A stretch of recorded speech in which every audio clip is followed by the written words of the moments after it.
இயற்கை நடை எனும் தலைப்பில் தாகூர் அரசு கலை மற்றும் அறிவியல் கல்லூரியில் இயற்கை வனப்பினை ரசித்துக் கொண்டே நடைபயிலும் நிகழ்வு நடைபெற்றது. தாகூர் அரசு கலை மற்றும் அறிவியல் கல்லூரி அசீம் பிரேம்ஜி நிறுவனத்தாரும் இணைந்து இதற்கான ஏற்பாடுகளை செய்திருந்தனர்.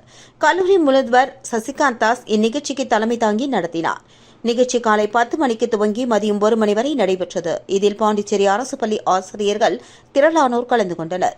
சசிகாந்த் தாஸ் கடந்த 5-6 ஆண்டுகளாக கல்லூரியில் ஏற்பட்டுள்ள இயற்கை சார் மாற்றங்களை விவரித்து பேசி கல்லூரியின் இயற்கை வனப்பினை அறிமுகப்படுத்தி வைத்தார்.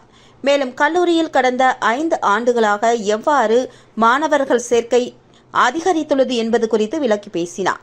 முதல்வர் சசிகாந்த் தாஸ் ஆசிரியர்கள் அனைவரையும் ஒவ்வொரு மரமாக அழைத்து சென்று அவற்றின் சிறப்பம்சங்களை எடுத்து கூறி விளக்கிக் கொண்டே நடைபயின்றது சிறப்பாய் அமைந்தது. ஆசிரியர்களும் ஒவ்வொரு மரத்தின் சிறப்பம்சங்களை கேட்டுக்கொண்டே சென்றனர். ஆசிரியர்களோடு அவர்களின் குழந்தைகளும் இந்த நிகழ்வில் கலந்து கொண்டது முத்தாய்ப்பாய் அமைந்தது. இதனிடையே மரக்கன்று நடும் நிகழ்ச்சி இடம்பெற்றது.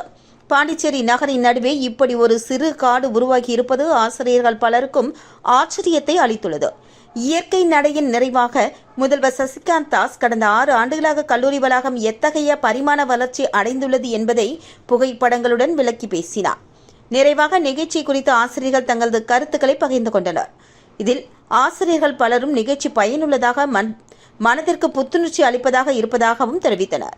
மேலும் சசிகாந்த் தாஸின் இக்கூட்டு முயற்சிக்கு தங்களது பாராட்டுகளையும் தெரிவித்தனர். தங்களது பள்ளியிலும் இதேபோன்று பல மரங்களை நட்டு இயற்கை வனப்பினை மேம்படுத்த ஆசிரியர்கள் உறுதி பூண்டனர். இறுதியாக அசீம் பிரேம்ஜி நிறுவனத்தின் உறுப்பினர் சங்கர் அனைவருக்கும் நன்றி கூறி நிகழ்வினை இறுதி செய்து வைத்தார்.